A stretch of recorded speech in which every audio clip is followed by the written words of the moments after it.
Hello, everyone, and welcome back to the Sideline Shenanigans podcast today with Jacob Maggard Colin Richardson. and welcome back to another mock draft. Obviously, we have done two of these that are more of the not way too early. These are kind of the mock drafts that you're going to start seeing coming out from some of the official guys and some of the dudes that do this for a living.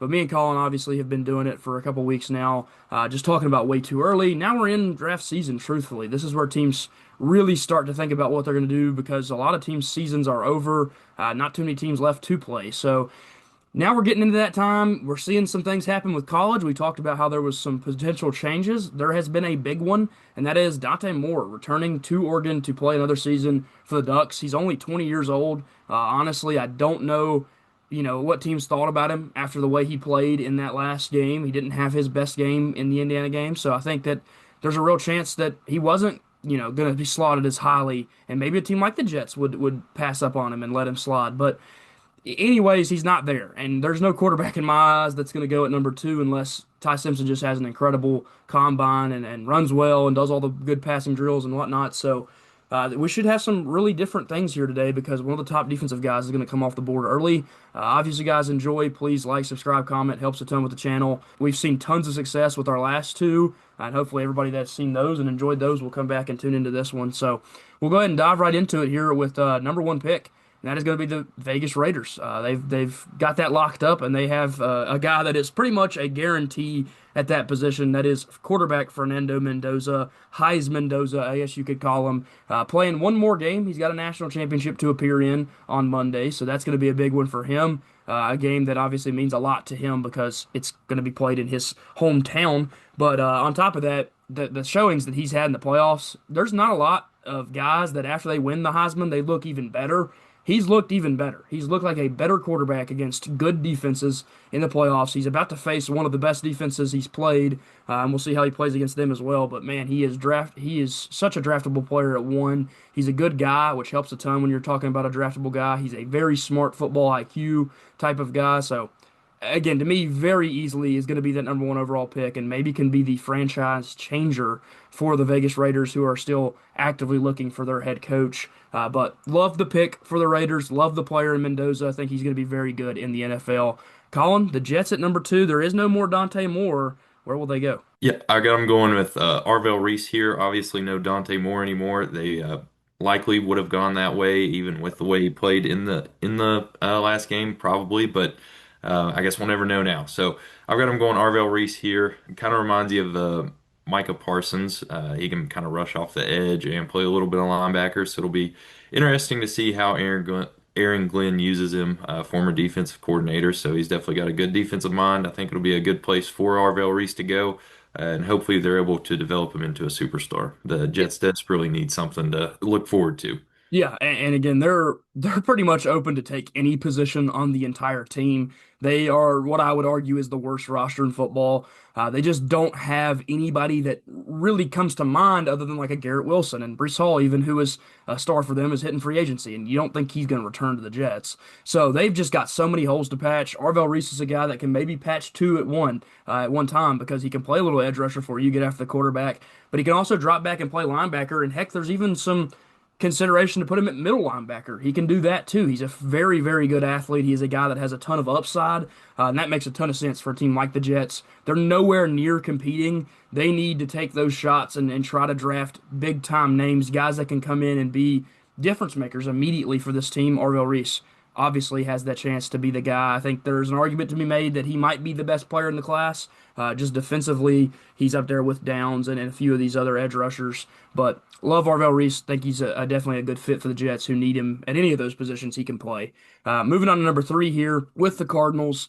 This is a team that whoever's playing quarterback for them next needs to be protected. We talked about how that Jacoby Brissett played pretty well in his time with the Cardinals, but he was getting sacked like nobody else in the league. I mean, maybe Joe Burrow that he gets sacked all the time, but Brissett had multiple games where he was six or more sacks, and you can't have that. Your quarterback is going to get hurt. They've already seen that happen to Kyler Murray, who's a smaller guy and can't handle to get hit all the time by these 6'5" and 6'6" edge rushers. So it's really important that they go out and draft a guy that can protect whoever the quarterback is. In this one, we are going to go with Spencer Fano coming out of Utah. Of course, had a really good season in college this year. He's kind of boosted his draft stock a little bit. We talked about how the tackles had not performed at the highest level. Well, Fanu himself did pretty good. I think he was amongst the best when it comes to pressure rates off the edge, and all those things combined together just show you that he could be an elite tackle in the NFL. Of course, they have a good left tackle, so Fanu can slot in at the right tackle position and immediately start for them and protect, again, whoever that quarterback may be. They could even be a team that could look to draft one in this draft. If they don't want to have Jacoby Brissett return and they trade Kyler Murray, then they could look to draft one. And there's definitely some players that are second round quarterbacks that are definitely enticing and draftable, because a lot of those guys were guys we thought were going to go in the first round when we looked at the mock drafts from over a year ago for this upcoming class. But that's going to be the pick for them. Love that kind of player. Top end tackles rarely bust. They are at least playable. Fanu could be that for the Cardinals. Moving on to number 4 here, I will be picking back to back. We've talked about it before, but when we do these, we go back and forth. But we have our favorite teams. I'm a Titans fan. He's a Steelers fan. So we'll pick for our favorite teams. A little bit more insight on those teams because that is who we root for. But the Titans, we've had them go one of two ways. That's either take a dynamic edge rusher, take the top guy left on the board there at that position, or go with a top tier receiver. And I've, kind of talked myself more into drafting the edge rusher because other than quarterback, maybe edge rusher, offensive tackle. That's your second most important position. And I know Cam Ward doesn't have a lot of weapons, and this is definitely a spot where you could take a receiver. But I have my own concerns with both of the guys. Carnell Tate, think he's going to be really good. Ohio State, pretty much an unbustable university when it comes to receivers. But is Carnell Tate proven himself to be a top 4 player in the draft? I don't know. Jordan Tyson, of course, the injury issues. Ruben Bain, to me, has proven himself to be a top 5 player in the draft, or potentially even a top 3 player in the draft. He is just an incredible edge rusher who creates havoc no matter where he's coming from because he's 6'3", he weighs a good bit, he can rush from the interior, and he can also come off the edge. He has good pass rush moves. He has that bull rush down to a T because of his size, but that's the kind of player that just can be a difference maker for the Titans. They already have a all-pro level defensive tackle in Jeffrey Simmons. If you bring another edge rusher like a Ruben Bain coming in here and doing that same thing and getting after the quarterback, the defense can maybe start helping the offense out and win you some football games and cover up how bad that secondary is, because if you have a good edge rush, you can help your secondary a ton. We've seen other teams do that in the past, go out, get great edge rushes, and just hide the bad secondaries.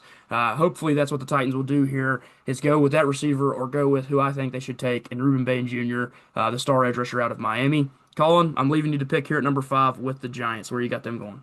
Yep. Getting a receiver here is kind of enticing for them, but I've got them going with Caleb Downs out of Ohio State.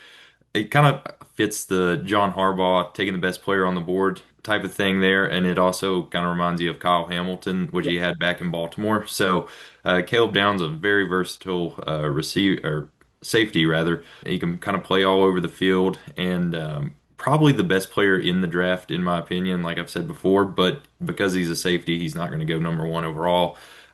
So yeah, I've got the Giants going Caleb Downs here. Yeah, it's funny because there's 2 guys in this class that have that positional value that hurts their draft stock, and that's Caleb Downs and Jeremiah Love. 2 guys that could potentially be the 2 best players in this class, just pure talent wise, but positional value in safety and running back are probably 2 of the lowest in all of football. It doesn't matter with Caleb Downs. He's good enough to go this high because of how dominant he's been in college. He is a multiple-time starter on a national championship team at one point last year and on 2 teams that were tops in the country, coached by Nick Saban, who's one of the best defensive minds and just minds in general in football history. So he's gonna have that, in his coaching or being taught as a player, but even then, he heads off to Ohio State, becomes a key piece of a national championship team, goes into this year, is a key piece of a team that's number 1 for most of the season.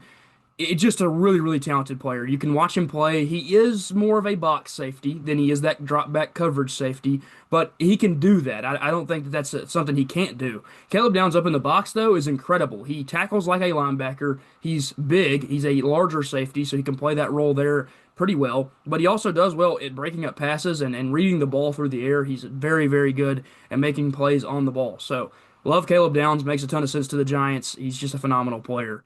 Moving on to number six here with the Cleveland Browns. We've had them go a couple different ways, one of which, of course, being offensive line for protecting whoever the quarterback is. Sherver Sanders seems to be the early front runner to get that job back. If they take another quarterback, though, it could be that guy. But we're going to go with a receiver today. Go the receiver route. Take a guy that can be a difference maker for the quarterback on the outside. And we're going to go with Jordan Tyson. This is just the upside shot. This is the guy that if he doesn't have the injury conversations, he may be going number four to the Titans. He's just that good of a player. Unfortunately, he did miss a lot of the season this year. He missed the playoffs last year when Arizona State was in the playoffs. So he has had some pretty bad, injury problems, missing games that were so important. But when he's on the field, he's clearly very, very good. A team like Cleveland can take the shot on him. Hope he's a superstar. They have Jerry Jeudy, who can be the wide receiver too. And then that receiver room doesn't look horrible because the tight ends are pretty good if you can get Njoku back on contract. But even if you don't, Fannon's a solid player. Jordan Tyson just adds to that litany of receivers that, they want to try to build that. They want to create a really nice dynamic receiver room. The running backs look good. And of course, we hate that Quinshawn got injured and hopefully he can return. But a lot of those weapons can surround that quarterback, and maybe Shador in an offseason where he can play with these guys as the number one, develop, and then become maybe a little bit better next year. Maybe he'd have a real chance to have a good season because he'd have a lot of weapons around him. So we're going to experiment with Jordan Tyson, a receiver, going to Cleveland. Moving on to number seven here with Washington, Colin. They need some help pretty much everywhere on the defense because of the age. Where are you going to go? Yep, I've got him getting David Bailey out of Texas Tech. He was a guy, you kind of saw him at the end of the first round earlier in the season. And now after this season, he had 14 and a half sacks, 23 tackles for loss, and a 20.1 pressure rate, all which led FBS. And he's forced 8 fumbles over the last 2 years. So he's a really, really good player. I think the Commanders, obviously, like you said, they need some youth on that defense. And I think that they're getting a really good one here in David Bailey. Yep, and David Bailey, man, he was the heart of that Texas Tech defense. Him along with Jacob Rodriguez created one of the best defenses in the entire country. We watched them play a first round matchup in the playoffs where their offense quite literally couldn't move the ball at all. They had like one first down in the whole first half, and the game was still close because this defense was so good, and David Bailey was a large part of that. His edge rush presence, just getting off and getting after the quarterback, but obviously, like you said, he's a playmaker as well, can force turnovers, good at stopping the run. He's not going to be a dynamic run stopper. He's not a huge edge rusher that's going to get back there and make a lot of plays in that part of the game, but he is a dynamic pass rusher for sure. He again, 14 and a half sacks is an incredible number when you're playing in a power conference. So really impressive from David Bailey. I think he actually could go even higher. I would think the Titans would check in on him and maybe add him because he is that pure edge rusher, and maybe Ruben Bain's a little bit more of the five technique and not necessarily the pure edge rusher off the edge. But David Bailey's a phenomenal player, and you're right, they have to get younger, man. That defense is way too old. He adds a really nice young touch to the edge rush group and can get after opposing quarterbacks because they're hoping to compete again when they get Jaden Daniels back and part of that offense gets healthy. So good pick there from Washington. Moving on to number eight here with the New Orleans Saints. We've had a couple comments about how people loved that we were taking Jeremiah Love. Well, I hate to do this to you, Saints fans, but we're going to go a different direction here. I don't think you're going to hate this pick either, though. We're going to go with wide receiver Carnell Tate out of Ohio State. A phenomenal player. Again, a guy that I don't necessarily think he's just the world beater and has to go number one off the board, but he's playing at a university that produces receivers better than any other, and he's doing it at a high level. He's still a very good receiver. He was in the Biletnikoff conversation, even with his teammate being the second best receiver, or in my opinion, the best receiver in college football. So when you're in that conversation, you know you're a good football player. Carnell Tate absolutely can do it.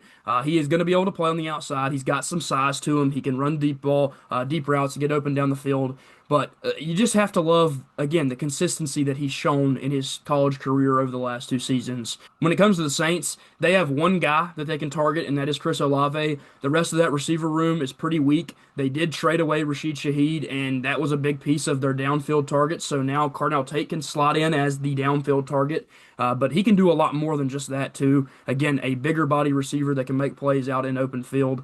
I like Carnell Tate a ton. I've had him go to the Titans as high as 4, so you know my opinion on him. I know that a lot of Saints fans have commented and said they love Jeremiah Love, and we certainly think that the Saints are going to be top of the board for him, but we're experimenting with a different pick, and that is to add a receiver for Tyler Shuck to throw to. Love the player. Think Saints fans are still going to be happy with that pick. But moving on to number 9, Colin, what we've been protecting the rest of the league from by letting Jeremiah Love go at 8. Who's going here? Yep, I've got him going Jeremiah Love here. Since Mahomes got into the league, he had a good year with Kareem Hunt, and then he had some decent years with Pacheco, and now Kareem Hunt again. He's never really had a dominant running back though, and that's what you're getting in Jeremiah Love. He is super dynamic. He can catch the ball. He's really good in the run game. I think this pick would be incredible for the Chiefs if they were able to land him. If teams had to actually watch for the Chiefs' run game, that would open up Mahomes so much more, and I think you would see MVP Mahomes again. So I love this pick for the Chiefs. I think it would open that offense right back up, and yeah, I really can't think of a better pick for the Chiefs in the first round, honestly. Yeah, I mean, I think that maybe is the team that wants to trade up ahead of everybody else, or trade up even ahead of just the Saints, because they want Jeremiah Love so bad. They just don't have a running back. Isaiah Pacheco is just not a very good player. He's now hitting free agency. Kareem Hunt is way older than he was when you started there, and so his legacy as a Chief is probably finished its course. I don't think he's going to stay there too much longer, and even if he is, he's not going to be as effective as he once was. Jeremiah Love is an Olympic level athlete playing running back. That is what I've said every time we've picked him, and I will continue to tell you about how good of a player he is. He will run over you, he will jump over you, or he will outrun you. He is that good at all three phases of being a running back that he has the ability to be a pass catcher on top of all that. So just makes him such a dynamic player, makes him such a good player. I love Jeremiah Love, no pun intended there, and I think he fits just about as good with the Chiefs as he would with anyone else, and it makes them scary and a potential threat again as soon as Patrick Mahomes comes back healthy next season. Moving on to this next one here is the Cincinnati Bengals picking at number 10. Of course, a team that can use about anything on the defensive side of the ball. There are some talks that they're maybe going to lose Trey Hendrickson in free agency. They already had a pretty rough contract dispute with him last year. So edge rusher is kind of a position that they want to target. There's a slight problem. The 3 edge rushers are gone. Arvell Reese, Reuben Bain, David Bailey have all been drafted in our mock draft so far. So they're going to maybe have to kind of shift and go some different direction here. They could maybe look at a Keldrick Falk, but it may be a little too rich for a guy that might shift down and play interior defensive line. So today we're going to go and experiment with drafting a corner in Mansour Delane, probably the number 1 corner in this draft. A guy that had a 99.9 PFF grade through the first couple weeks or 5 weeks of the season with LSU. A guy that, of course, is a former Hokie, and it's very painful that he ends up going out and playing for LSU last year. But again, the player is very, very talented. I love Mansour Delane. I think he's a good football player. I think that he showed how good he is, especially when he got there and started balling out for LSU. Obviously, the Bengals, like I said before, can use any upgrade at all on the defense. They have so many big holes on that defense.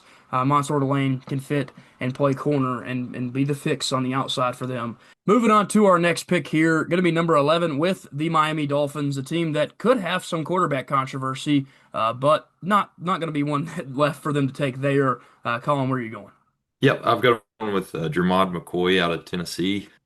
They had Jalen Ramsey there for a bit. He started aging. They traded him away. The secondary just has not been very good since they moved on from Ramsey.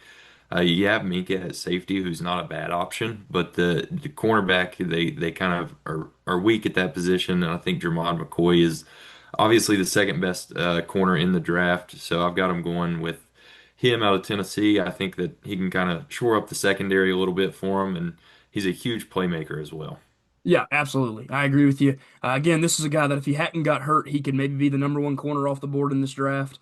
Missed the entire season, so obviously there's big question marks about where will he go and what teams will like him a bunch. But again, he's going to probably perform in that combine. If he performs the way I think he can, then again, I think he's a guy that will easily be drafted in the first round, high in the first round, more than likely.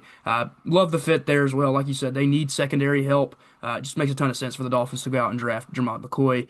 Moving on to number 12 here with the Dallas Cowboys, and this is a pick that is just way too easy with players on the board. They have a desperate need for the linebacker position, and there is other teams that would love to come up and move ahead of them to draft a linebacker, and we may see that. But again, positional value. It's not one of the most valued positions. Again, I think the linebacker spot's super important, but NFL teams don't generally draft linebackers super high up in this draft. But this is technically going to be our second one coming off the board when we go Sonny Styles to Dallas. Now, again, Arvell Reese probably going to shift down, play more edge, outside linebacker, but he could stay at linebacker. Sonny Styles definitely will stay at linebacker. This is a guy that, again, was expected to be the best linebacker on that team, and it just so happens Arvell Reese is a freak athlete and outplays him a little bit this year, but Sonny Styles is still awesome. He's still going to be the commander of the defense. You're going to be allowed to put a green dot on the back of his helmet as a rookie. That's how good of a football mind he is at the middle linebacker position. They have to go out and address that. Again, this is a defense that needs help across the board. So you go out, you grab the best linebacker in this class in Sonny Styles, the best true linebacker, I should say. And I just love the player, and I also love the fit for Dallas. Again, just needing so much defensive help. Just a player that makes a ton of sense. Moving on to number 13 here, of course, the Rams were able to acquire this pick from the Atlanta Falcons in what was an interesting trade at the end of the first round last year. Colin, where are you going to have them going? Yep, I've got him going with Francis Mauigoa out of Miami. This tackle, he does not give up sacks or No. pressures. He's an insanely good tackle. Him and Fano there at the top of the first round, they're the top two tackles. Whichever one goes first, I guess we'll see on draft day, but I Yeah. think they're both really, really good tackles and they'll both pan out real well in the NFL. And I mean, for the Rams, this is a great pick. You get one of the better players in the draft at 13, so especially a tackle, a position that's really, really valued. So a good pick here for the Rams, and you shore up the tackle position for a long time. And if Stafford comes back for another year, he doesn't really have to worry about getting rushed. Obviously, his legs aren't what they used to be. He never was much of a scrambler, but definitely not now. So I love this pick for the Rams. Yep, absolutely. If you get Francis Mauigoa pick 13, you are levitating. You're the LA Rams and you're thinking to yourself, I'm pushing for a playoff and I might get the second best or in my opinion the best tackle in the draft at 13. You feel like, man, you nailed that trade last year when you moved with the Falcons. Again, the Falcons aren't super upset because they got James Pierce out of it and he broke their rookie sack record, so they made a good move and he's a good player, but the 13th pick does feel kind of rich at this point, and the Rams are landing just an absolute superstar. If you haven't turned on Miami football, watch Francis Mauigoa maul people in the run game. On top of being a very good run blocker, he is also, like you said, a guy that doesn't get pressured at all at the pass blocking.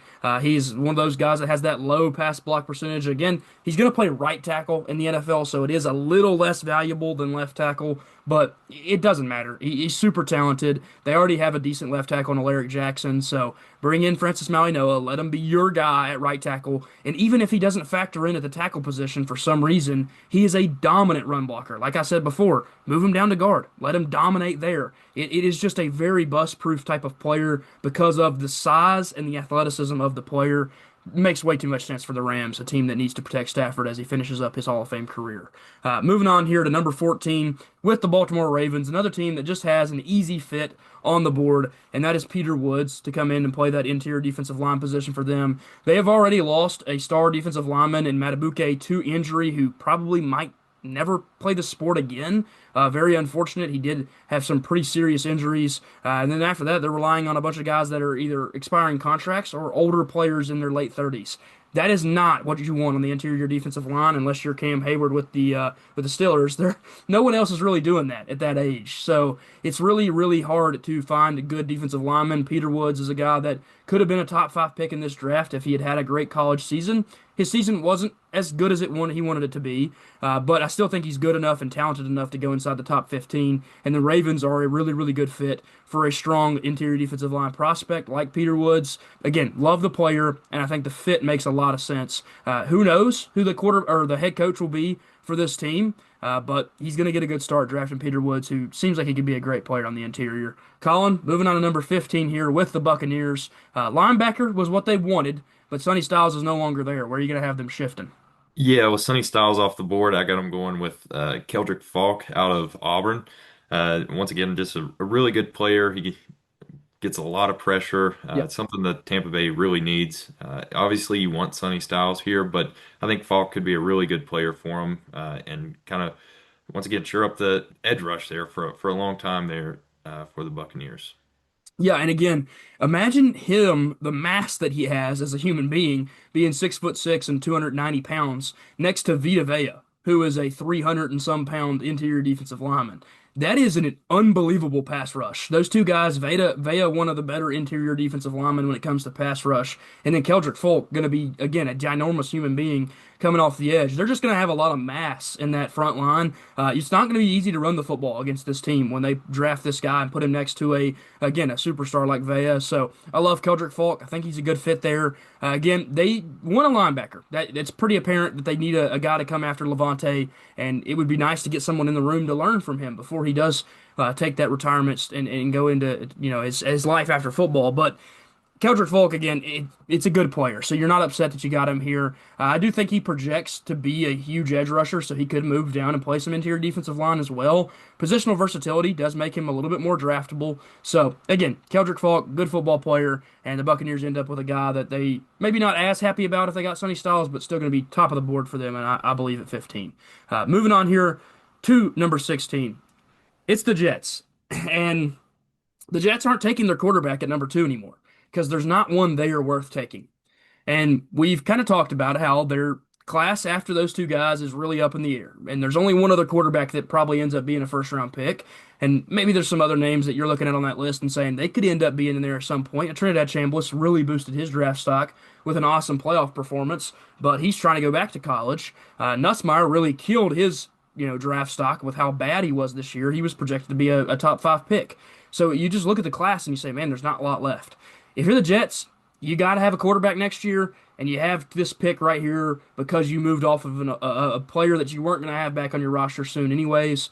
So take the chance. Go out, draft your quarterback, and get Ty Simpson, quarterback out of Alabama. He showed flashes in college, man, that were just unbelievable. He had a stretch against 4 ranked teams where he looked like maybe the best quarterback in the country. He was up there with Mendoza, and then he really fell apart. He had a very bad game against Oklahoma. He did not play good against Indiana, but the playoff game against Oklahoma looked pretty solid, and that's a good defense. So I don't know what to think about Ty Simpson. He's always just kind of up in the air. His offensive line didn't necessarily play the best this year.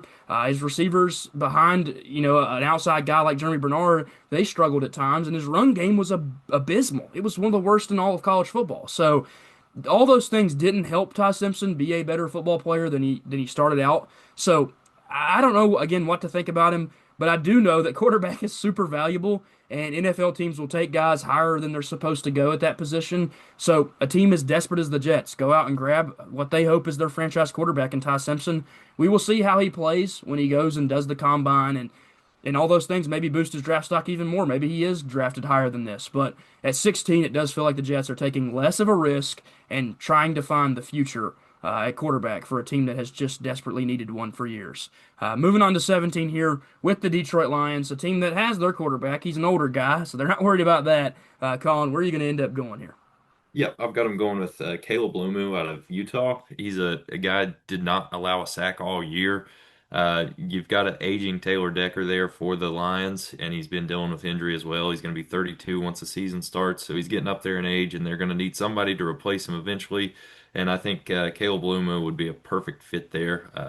Excellent pass blocker. He's super athletic for his size. I think he's probably the third best tackle. I think it's the top 2, and then Caleb Lomu is kind of on another level, but definitely a really good tackle, and I think the Lions would be happy with this pick here. Yeah, and man, you look at that Utah tackle group of him and Fanu, man. How did they not make the playoffs with those two guys? Just dominant tackles. Again, they had their own flaws here and there on the team, and it wasn't those guys' fault. But just a really, really impressive performance for both of them. Lomu ends up falling to 17, but honestly, it's him raising his draft stock. A guy that maybe not projected to be this high of a pick prior to the season, and then plays really well and gets himself up in the conversation. So again, like you said, the Lions, they need a tackle, and if you don't play him at tackle immediately, most tackles can shift down to guard and be pretty daggone good at that position as well, especially if they're good run blockers. He has the size to do that if need be. So I like the player a lot. He fits with the Lions, and it just makes a lot of sense. So they go out, they grab Caleb Lomu to come in and be the future at the tackle position after Decker ends up hanging it up later on. Moving on to this next one here with the Minnesota Vikings at 18. Of course, a team that you see listed DB as a need, and that is both safety and corner. They have some aging players out there. They have some guys not performing out there. So it is a position of need, something that they have to fill. And there's still a very top end corner left on this board in Avion Terrell, of course, brother of AJ Terrell, who is in the NFL currently. Avion is a different style of player. He is a very fast corner, and you can watch some of the tape that he has out there. Very good in coverage at times. So I like Avion Terrell. I think he may even throw his name in the hat for those, upper tier corners where he might compete with a Jermod McCoy because of the injury and whatnot. But Avion Terrell still feels like a really good player to go over to Minnesota, try to bolster up that secondary, get them back into competing in the division. Again, not an easy division to win. You got some really good football teams in there, some teams that are also younger and still getting better. So you need to go out and do the same. Get a youth movement, get a guy that could come in immediately start for you at the cornerback position, like Terrell, like the fit to the Vikings. Moving on to number 19 here with the Carolina Panthers. Of course, a team that snuck into the playoffs. That's the best way to describe it. They barely got in there, and then they go out and they actually play some decent football. Honestly, one of the better games they've played all year. You see the upside with this team, and there is some holes to fill. But Colin, we're gonna have them going. Yep, I've got them going with Cassius Howe out of Texas A&M. They've got a super solid interior defensive line with Derek Brown, but they still finished near the bottom of the league in sacks this year. And I think Cassius Howe, he had right around 14 sacks, I think, this year. So I think he will be a great fit there in Carolina, can really boost the numbers there with sacks. They really need somebody on the edge that's going to be dominant, and I think that's what they can get here in Cassius Howe. Yeah, you got to think Dallas is sitting there like, man, you took a guy from Texas who we probably had a lot of scouts in attendance watching him play. But Cassius Howell, man, he is a very, very good football player. Like you said, he got after the quarterback pretty well. He's a little bit slimmer than some of the other edge rushers, but he's also very quick around the edge. He gets after the quarterback with some speed and agility. Like you said, the Panthers, they don't have a lot of sacks to count for on the season. They don't have the best edge rush group, so add a guy like Cassius Howell who can immediately start for you and maybe help you get back to the playoffs next year. That division is still going to be very winnable unless some team makes a crazy move, and you want to put yourselves right back in the spot to do that again. Edge rush is a very, very important position, so go out and grab one of the best ones available in Cassius Howell at 19.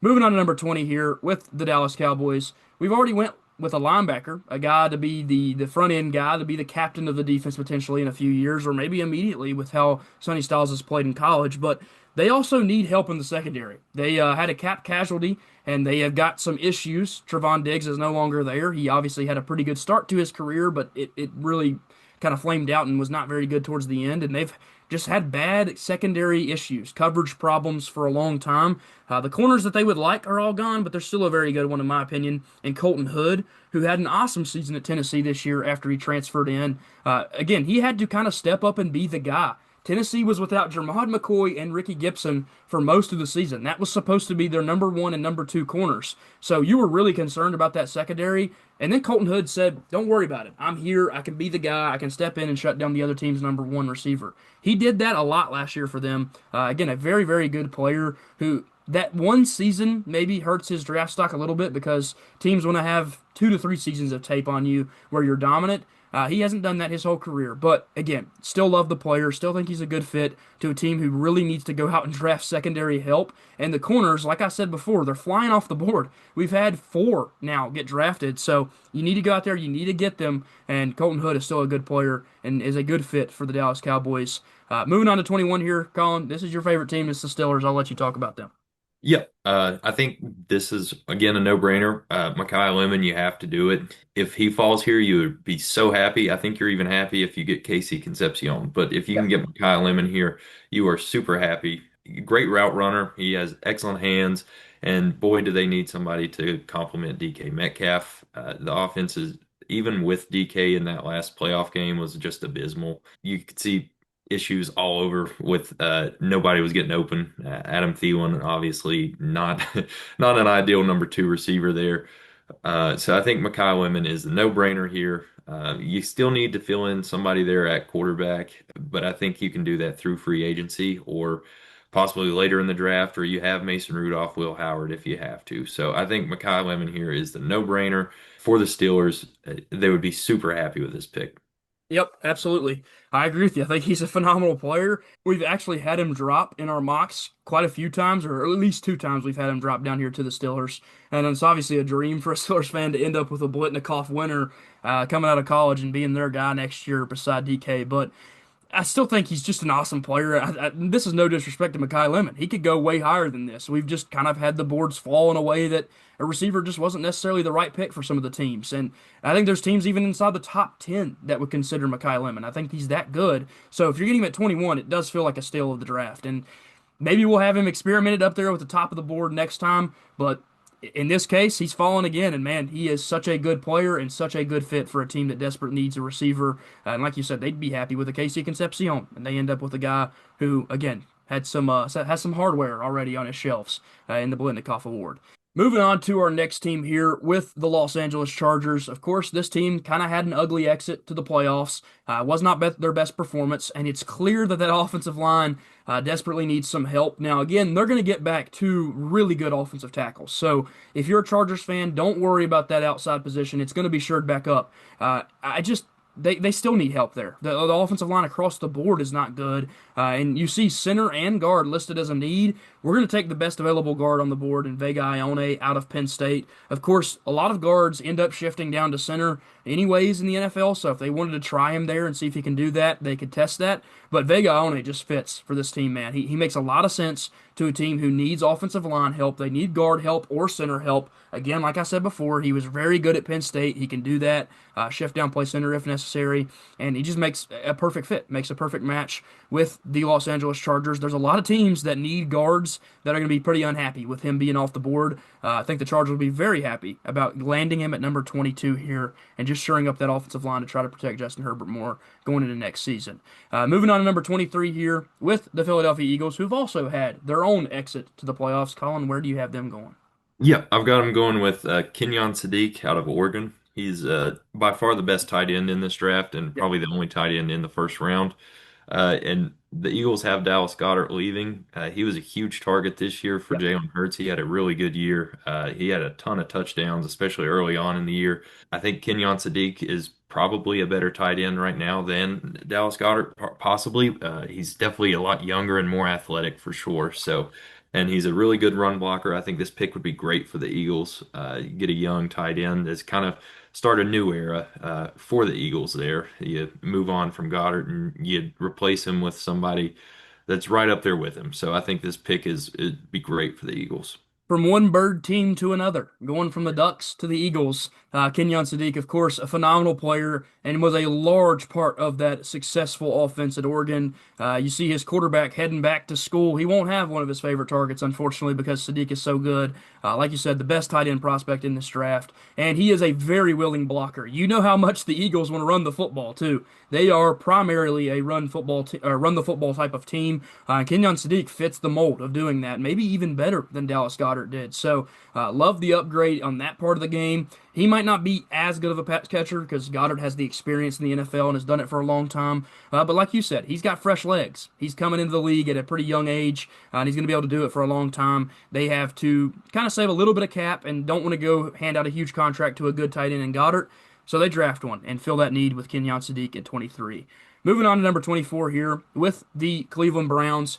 Whoever that quarterback is, they grabbed themselves a weapon early in this draft and went with the upside receiver in Tyson. So now at number 24, we're going to go out and protect the quarterback and grab Caden Proctor out of Alabama. Of course, a tackle that he's had a lot of success in his career, but he's also had a lot of games where he wasn't so good. It's a very polarizing prospect because there's the ups and the downs with him, and it almost seemed like if he had a good start to the game, he would play the game well. But if he had a rough start to the game, he got in his head and he struggled.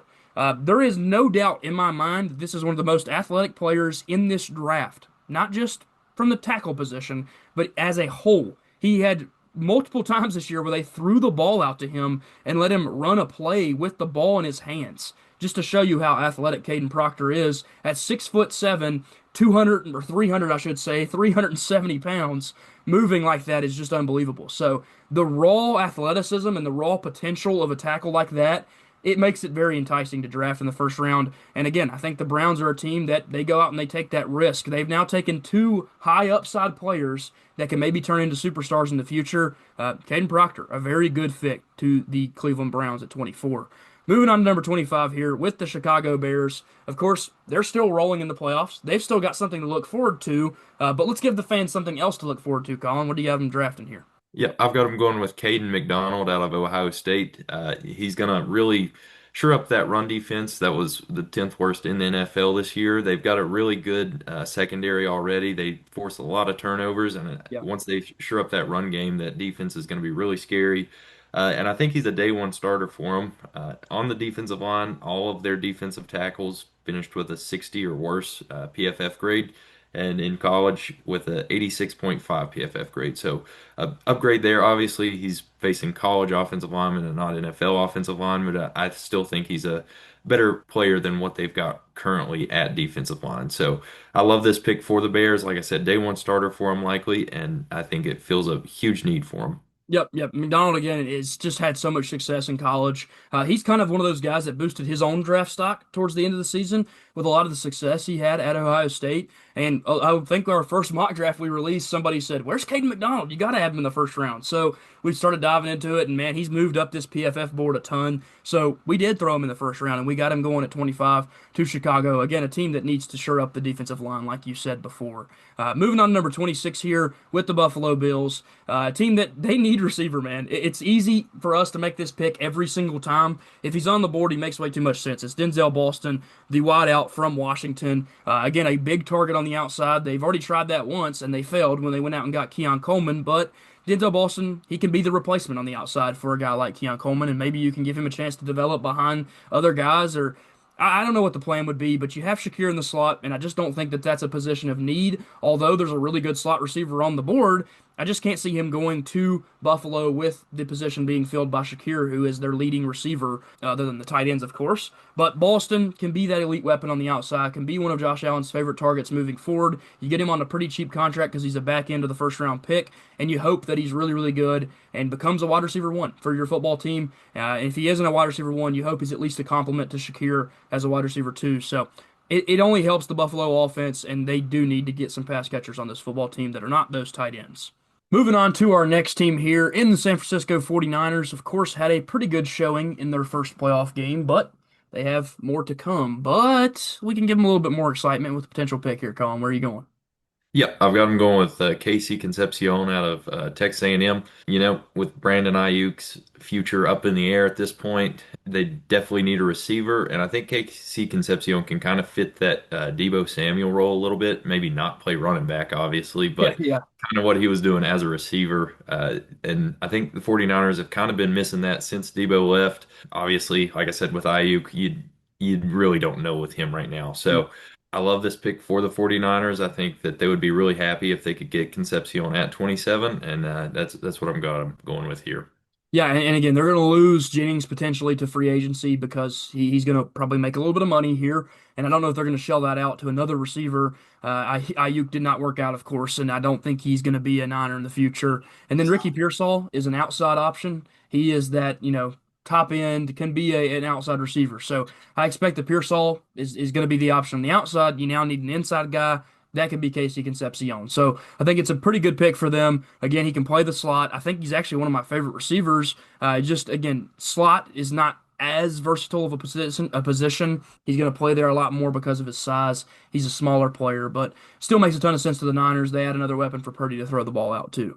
Moving on to number 28 here with the Houston Texans. This is a team that had an unbelievable playoff performance in the first round. Their defense certainly doesn't need too much more help, but we are going to add a little bit of help because if there is any weakness at all, it's on the interior of that defensive line. And we're going to go out and grab a guy that has we have no idea potential. I mean, that's the best way to label him, and that is Caleb Banks, the defensive lineman coming out of Florida.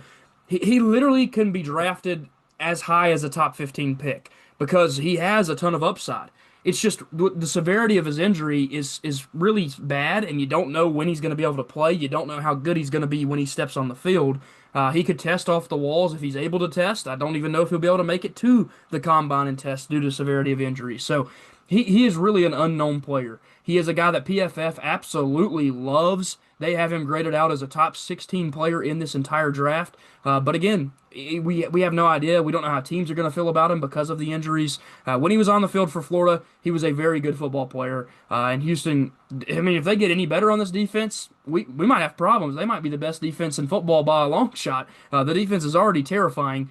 They are losing some interior defensive linemen because of free agency as well, so they would want to fill that position. But man, wow, what a good unit they already are. And if they add a player like Caleb Banks, who has really unlimited potential because we don't know the player and what he could be when he's healthy, it'd be very, very scary for the rest of the league. Colin, moving on to number 29 here, a team that is going to be steady in the hunt and competing to try to win a Super Bowl this season. Picking, what are they going to do here? Yeah, assuming Stafford comes back next year, their two biggest needs are tackle and corner, and they addressed the tackle earlier in the draft. So at 29 here, I got him going with Brandon Cisse out of South Carolina. He's a guy that allowed less than 40% completion percentage when he was targeted this year, which is really, really good. Yep. He's got a ton of upside. He's only 20 years old. And the Rams have an opportunity here to take somebody with a lot of upside. Might be a high risk pick, but at the end of the day, if it doesn't pan out for them, the Rams are still a super talented team, and they've been lacking at corner a little bit since Jalen Ramsey left them. So Yep. I think this pick would you get a potential shutdown corner in Brandon Cisse. So I love this pick for the Rams. Yep, and had a really good season at South Carolina. Again, he's boosted his draft stock up a bunch. He's able to make it into this first round for us. We've kind of teeter-tottered with putting him in and out of the first round. We've kind of had him out of the first round a couple times in there. So he is the back end of the first round, but the Rams are a team that they need a corner. And again, they took the surefire thing at 13 when they went out and drafted Maui Noah. He's not going to flop, I don't think, especially because if you move him to guard, he's going to dominate there. So now you can take the upside shot. You take a 20-year-old corner who has looked very good in his time in college, who could come in and maybe be one of your top corner options on the outside. It's a position that they do need to address. You saw Carolina score a ton of points on this team. Carolina is not a great offense. So that is definitely a concern that you have, is that if your pass rush, this is maybe a team I was talking about earlier when I said pass rush can hide your weaknesses in the secondary. Their pass rush is unbelievable, but it wasn't doing as good against the Panthers, and the secondary kind of got exposed a little bit. So you see the weaknesses there. You go fix that while you draft Brandon Cisse. Moving on to number 30 here with the New England Patriots. This is a team that they also showed how good their defense can be, and they may not need to upgrade in a big way on the defense, but you get a chance to take a guy in TJ Parker who has, again, very high upside. It's a draft pick that if he'd have been really, really good this year and Clemson had dominated, he might put himself in the conversation as the next group of edge rushers right after those top three guys that are drafted. So he had a really productive college season 2 years ago. This year, just not as productive, but again, high upside. Going to be a skinnier, slimmer guy coming off the edge, so the speed rush is there. And again, they have to fill some needs on the edge with some free agents potentially leaving them. And again, the defense is already awesome. You add TJ Parker, it only gets better. We might see this team go back on another run if they keep adding to the defense because they've already got their quarterback. They are a potential team that could take a receiver. If there was maybe one of those guys that dropped down the board, a Concepcion makes it here, or a Denzel Boston or somebody, we could look to take receiver for them. But edge rusher feels like the top need that they can hit, and TJ Parker is a phenomenal player with a lot of upside. Goes to the Patriots, only makes them better. Moving on to number 31 here with the Denver Broncos. There's very few weaknesses on this defense, but there's one that you're going to address here, Colin. Who you taking? Yeah, I've got him going with C.J. Allen out of Georgia, linebacker. A lot of times in the draft, whenever you have a really good team, you want to just take the best player available, and that's what the Broncos are doing here, drafting C.J. Allen. But it also fits a need that they're gonna need to fill. Obviously, you've had injuries at linebacker with Dre Greenlaw, and you have Alex Singletary possibly leaving in free agency. So I think this pick feels a need, and also he's probably the best player available at this point. He is only 20 years old as well, so you've got a lot of potential there for C.J. Allen. He's kind of like a old school linebacker, which I think fits Sean Payton. So I love this pick for the Broncos here. Yeah, and like you said with CJ Allen, it's a younger player that still brings experience. He has led the Georgia defense 2 years in a row. Green dot on the back of his helmet. He is the middle linebacker. He is the captain of the defense at 19 and 20 years old.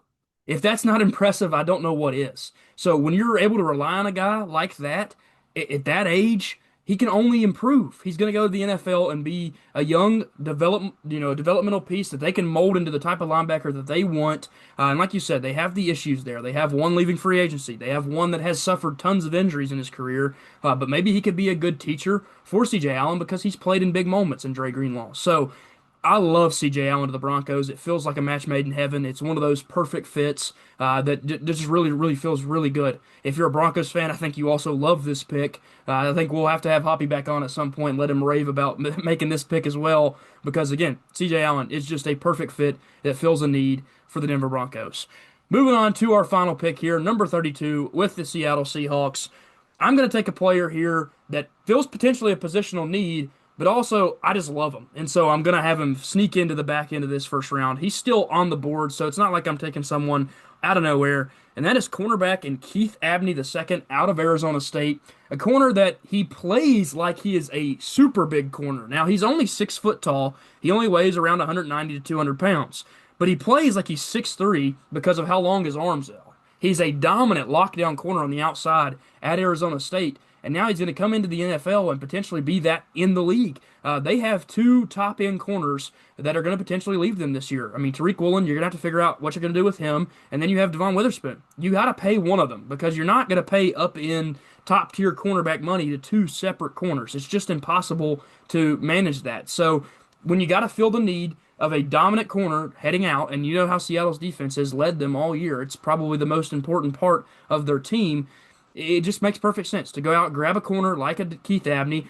Think about it. Tariq Woolen is a long corner that has long arms, so maybe he's the perfect replacement for that guy. I just had to rave about Keith Abney because I love the player. Go watch his college tape. He is locked down. He can guard your number one guy. Again, the length is so important in today's NFL. Think about how many super large receivers we're getting. I mean, look at DK Metcalf, the normal 1990s corner that's 5'11", 5'10", and smaller because of his speed. He can't guard a 6'4" receiver. So it just makes a perfect sense to go out and get those bigger corners now in today's football. And it's not like you're losing any speed when you go out and draft Keith Abney. He can stick with your top guy as well. So just absolutely love the player, and I love the fit for Seattle when they lose one of those two corners, or heck, maybe even both if they don't pony up the money and someone else is willing to pay it. You got to think they're going to bring one of them back just because of how good they've been. But it could end up being a position of need for sure for the Seattle Seahawks.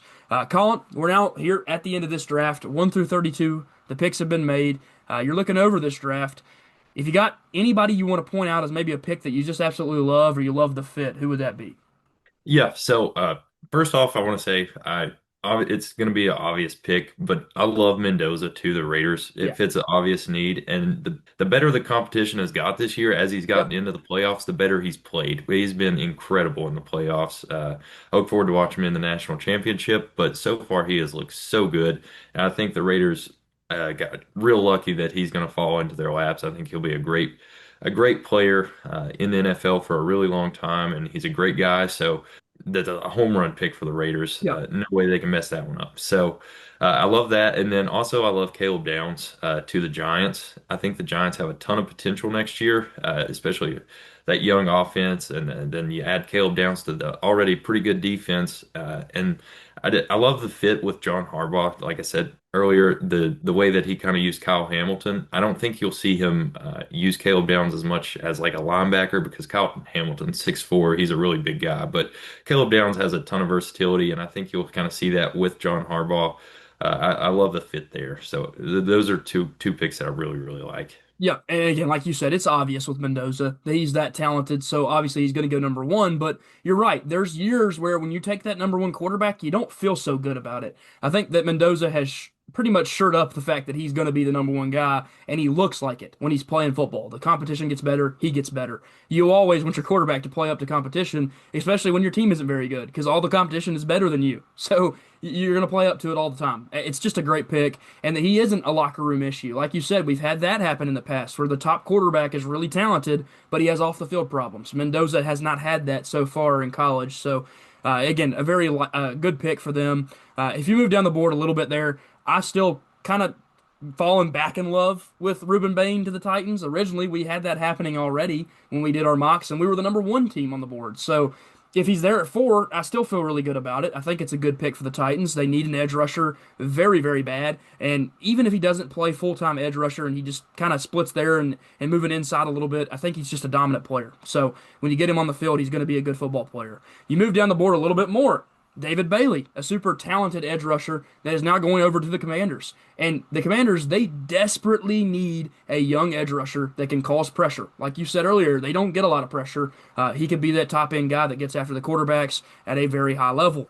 Jeremiah Love, we've talked about the fit to the Saints feels perfect. The fit to the Chiefs feels even better because he could win a Super Bowl as a rookie. That's how good this team could be if they fix everything else that they have issues with. And then I'll stop giving love to all the top tier guys that everybody knows about and talk about towards the bottom of the board. A guy like Mekhi Lemon, he may be a top tier guy. He won the Blitnikoff. He's a name that a lot of people should know. You're going to love to hear this too. The Steelers, man, it's a perfect fit. They need a top end receiver, and the third best guy in the class that could be arguably the first or second best guy is available at 21. You have to take him. Kenyon Sadiq makes a ton of sense to the Philadelphia Eagles. Now, we have not had him fall this far yet, and there's definitely a world where it happens, but the Eagles get a corner or a tight end that is willing to block. That's rare. In today's tight ends, less and less are they wanting to go out and be blockers. More and more of them are becoming slot receivers or guys that are better route runners. And the Eagles, they want to run the football. So Kenyon Sadiq makes perfect sense because he can sure as heck block. That is one of the things he's best at. Last but not least, give some love to the Denver Broncos because they have a chance to go out and win a Super Bowl and then add a linebacker that can immediately be a difference maker at 20 years old, who's had tons of experience in college, who can wear the green dot, who can call your defense. And Sean Payton is going to love the old-timey throwback, run-stopping, hard-nosed linebacker like a C.J. Allen. Love the player, love the fit, and I have to shout out Keith Abney one more time because, like I said before, he might be my favorite corner in this draft. I think that I'd have him talent-wise up there with Jermod McCoy as maybe the second best corner in the class. He's just a player that I fell in love with watching tape, and I just think he's a good football player. So I could see him going from anywhere from 32 to 11, I guess I'm saying. But I don't know how teams feel about him, but I think he's a great player to land in Seattle. Again, like I said before, we love doing these mock drafts. It is a ton of fun. It is probably one of the more fun videos to film just because you get to go out and make picks like you're a GM. And that's something that every guy that's invested in football when they're younger that plays a college football game or plays a Madden game loves to make the draft picks and build their teams. Well, we're kind of doing that and making the pick for every team in the first round. So it's a lot of fun, but it's also informational. And I hope you guys get that out of this and learn something about a player that maybe your team could draft in the near future. Again, Colin, if you got anything else you want to add, do so now. Yeah, a ton of fun doing these mock drafts. Unfortunately, my team is now out of the playoffs, so I guess I really don't know who I'm rooting for the rest of the season. At this point, I think it's probably the Patriots just because I love Drake May. So Yeah. I guess go Pats. Yeah. Yeah, it would be kind of gross to see that logo back at the top of the board, though. Yeah, I mean, it we would. were promised that when Belichick and Tom Brady left, that they were going into a cursed period for 40 years. Nope, we were wrong. They grabbed another franchise quarterback who looks like he's going to be a superstar. He could maybe even win an MVP in his second season in the NFL, man. It, just the Patriots. Wow, what an organization. They certainly know what they're doing when it comes to making draft picks, making signings at the head coach position, and all those things of just building a team. But again, like I said before, we enjoy doing these a ton. My team didn't make the playoffs, so I've always been rooting for the draft. That's the most fun time period I'll have. I guess I'm kind of rooting a little bit for Matthew Stafford. He already shored up his MVP case. I think that again, it's him or Drake May, and then he already shored up his Hall of Fame case when he went out and won that Super Bowl just a few years ago. But I don't know. I'd like to see him build on it. He's one of those guys that he could push into that top 10 quarterback of all time if he puts another MVP in the shelf, he puts another championship on the shelf. And man, we're talking about a coach in Sean McVay who's not even 50 years old yet, and he might be one of the greatest minds in the sport. So what a fun team with a lot of different things going on there. So maybe I'm pulling for them. I don't know yet either. Like you said, it's kind of hard to pick. I don't have a team I hate, though. I'll say that. Houston Texans. I don't want them to win anything, but the rest of those teams out there, I'm not gonna hate against any of them, so I hope they all do well. But again, we've had a ton of fun. We hope to see you guys come back to our next mock draft. We'll try to release one of these every single week. And leading up to that NFL draft, we're going to maybe test doing a 2-round mock draft. We'll certainly have more people on at some point, and we'll also probably end up doing another trade mock draft where we trade around and move some teams up and down the board because that is obviously going to happen on draft night. But again, thank you guys so much for joining us. If you did enjoy it, again, like I said before, please like, subscribe, comment. It helps the channel a ton. Don't cost you a thing. So all you can do is help us out. And we'll see you guys next time. Peace. Peace.